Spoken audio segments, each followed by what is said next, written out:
B, what is better than having pretty privilege? The answer to this question may shock you, but what is better than having pretty privilege is actually not needing pretty privilege. And while this may be a shock to many, hold on, I will explain, right? While I believe that pretty privilege and skinny privilege is great and is beneficial to women in many ways, and women have used this for centuries and centuries, not needing pretty privilege and being able to actually check out of the rat race that says women is Botox and fillers and 1000 skincare routines, that is the ultimate status symbol. And there's some type of women that have this. We'll be discussing that in today's video. By the way, thank you so much for your love on my skinny privilege series. I know I've been away for a few weeks. I went to Egypt for my birthday, but now I'm back and we're going to keep talking about this. So if you love this ideology, definitely subscribe to my channel and give this video a thumbs up so you can get to as many people that need this. Also share this with a friend that likes this type of ideology so that we can keep building each other up, okay? Now it's really hard to keep talking about skinny privilege without talking about pretty privilege because they kind of overlap sometimes, and it is what it is. So from time to time I'll be talking about that, right? And today I'll be talking about a specific type of woman that actually does not need pretty privilege. Let's go. So this type of woman, we must have seen her day to day. She's in media, she's in entertainment, yet this kind of woman gets away without actually looking without falling into the beauty bracket, without falling into what the beauty standards say constitutes a pretty face, right?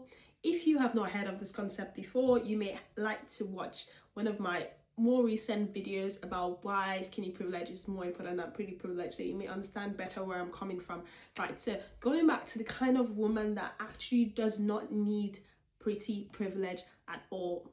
Trust me, you've seen this woman day to day, and there's actually not one type of it, there's actually 3 types of it. And then you'd have somewhat seen women that fit into this big bracket I suppose, day to day. During this video I'd actually refrain from making very popular examples. I mean, make some examples that are like close to home for me, but I'm sure from what I'd say you'd catch the drift on what I'm actually talking about, or the kind of women that actually fit into this bracket or this umbrella, and you'd even be able to name examples yourself. So if anything I say resonates and you think a woman that's like that, please drop a comment in the comment section. This is a community and it may just be useful for someone else, okay? One type of woman that actually fits into this bracket is the rich pretty woman. Okay, so these are women that could be like a heir to a certain conglomerate, or comes from family money and maybe is the CEO of a company that family has handed down to her. This type of woman typically is from the old money kind of aesthetic and really sticks to the rule of having that kind of aesthetic. And if you know anything about old money, you know that skinny privilege is important to them. And so this type of woman is typically skinny, okay? So this type of woman, her face may not fit into what, society calls pretty, and, she may not get as much Botox or fillers as the typical person. Maybe she does, but in many cases, this woman, she's not the conventional facially pretty, right? But she is skinny, she is fit, and she gives off the old money vibes. She dresses well, drives a nice car, smells great. And so when you run into her, the last thing that comes into your mind is to say, oh, maybe she's not pretty. And also the kind of success and the comfort and lifestyle she may have lived all her life kind of makes up for, even if she needs to step into a masculine to do stuff, the kind of lifestyle she's lived and that kind of aura she has is still kind of very feminine, despite having that masculine element, because maybe she's lived a life of comfort and not having to struggle for basic stuff, or even far more than basic stuff. I'm talking about a woman that flies in like a private jet and all that. And this kind of woman, she doesn't need to necessarily fit into what the beauty rat race tells us to do, get the fillers, get the Botox, 1000 facials. Maybe she does stuff because naturally in that community you kind of do some stuff, but you know that this type of woman, she's not under that level of pressure to actually have to do certain things.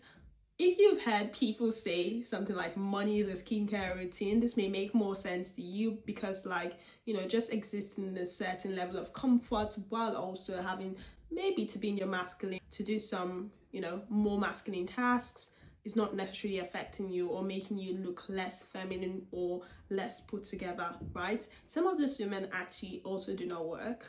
I was only talking about the CEO archetype, but some of them are also from this old money aesthetic or old money background, but they don't necessarily work. They don't necessarily do things. Does anyone come to mind saying this? I have a few examples in mind, but I'll keep them to myself. I'll give examples going forward about others that I feel more comfortable giving examples about. But yeah, let me know what you think in this comment section, or if you know someone that falls into this category. An extra tip is, like, some of these women may even be like a first lady or a politician that doesn't necessarily like fit into the idea of what the beauty standards would be, but just the way she talks, the way she carries herself, the way she walks, all that kind of bestows the same kind of privilege you'd give to someone that has pretty privilege, right? So yeah, bigger guys, and let me know what you think in the comment section. Okay, so the next type of woman that does not necessarily need pretty privilege is the kind of woman that is an academic or a Nobel Prize winner. Think of your professors and lecturers that, it's hard to really think of them as pretty because they're far more than that. And so, like, on a subconscious level, society struggles with calling them pretty, even though some of them may be like very pretty, but what they've done kind of like overshadows that, and so like they're not really put into the pretty box. In fact, this may be a bit problematic because some of these women have complained that despite the fact that they like being feminine, they like to paint their nails a certain color, they like to do their hair a certain way, because of societal pressures, they've kind of like been forced not to do that. They've been forced to actually like simmer down that part of their life and just be this academic or this Nobel Prize winner or this award-winning author. Some of them are even actresses in Hollywood, but they wouldn't necessarily be called pretty, but they wouldn't be called not pretty either. But on a closer look, they could be pretty, but because of what they do and the impact they make, they're not necessarily put into the pretty privilege category, and they don't need pretty privilege actually. Some of them may choose to take advantage of skinny privilege or not, but they don't necessarily need this. This kind of women have absolutely checked out of the rat race. So think of someone like Chimamanda. She is beautiful. She's beautiful, but she's past pretty privilege. I'm Nigerian, so that's why I'm using like Chimamanda Adichie. Like she is pretty, but she's way past like needing pretty privilege. He's more than that. The concept of her is just far more than that. You can also think of someone like Dr. Wendy Osefo from Real Housewives of Potomac, like before she did a 360 and left the professorship space and all of that. She was like a beautiful woman, but she didn't necessarily need that in life, and so you could see that she struggled a bit with the group coming in and just having women that have actually like depended on their pretty privilege all their lives. But that is a story for another day. But if you think of that kind of personality, that kind of person that she was a CNN sort of commentator, like a political analyst kind of person. So when you think of her, when you thought of her back then, before she really leaned more into a feminine and actually stepped down from that role, which is what I mentioned could be a problem with this type of woman's life, because like she's not to be seen as too pretty or wanting to be too pretty, because she could then be seen as unserious in where she is in life or within her career or within her field, which is a topic for another day. But this is Dr. Wendy before she dropped the professorship role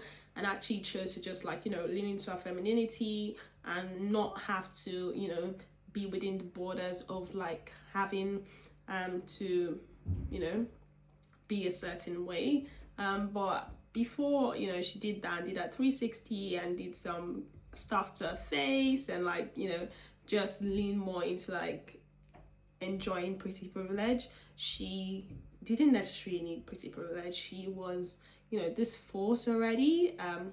Yeah, so if that makes sense to you, again, leave a comment in the comment section. Let me know the type of examples of women that you think actually fall in this category. And we have one final one, okay? And this is a woman like in a typically mid 40s to 60s that has really flourished in a career and is living this life of comfort. And when she walks in, she's kind of almost similar to the first woman I described that comes from money, but she may not necessarily come from money, but she have established her career to the point where, she's just like great, and she is very confident in herself. And this type of woman may also like be really into her fitness and looking like, being on the leaner side, on definitely on the fit side, no matter what a body like type is. But this type of woman, she has grown a career, and she's a very type of confident archetype woman where she can walk into a room and command the room, and she just smells great and she just looks good. And it's not because she doesn't look good from just the pretty girl kind of look good. She looks good because of how she talks, how she walks, how she carries herself. Have you met those women that just in like their 50s that just like give you this I want to be like this when I'm retired kind of woman? Some of them even like maybe took an early retirement and now they're just like leaning into their femininity, but they're not chasing after the rat race of, oh, I need Botox, I need fillers. They may or may not get that, but they're not necessarily in that rat race because they've just sort of like built themselves where they've come to a point in their lives where they know who they are, and like the way they carry themselves, the way they project themselves to the rest of the world, it just reeks of the fact that they know exactly who they are, and they command authority, and they just know like they're sort of like beautiful inside out. And so they've checked out of the rat race and they don't need that. And like it's just like its own type of sexy. And yeah, let me know if you know examples of people like this. For me, I've met many of those women in real life, mostly when I travel, and just seeing that, oh, this type of woman, she's like not working anymore, she now just travels, just has a good time. Maybe she even has like, she lives in a cold country but she has another home in like a sunnier country, and she's just chill about life in general. And yeah, let me know if you aspire to be any of these types of women in the comment section, and I'll be there with you. Again, I'll see you in my next video, and ciao.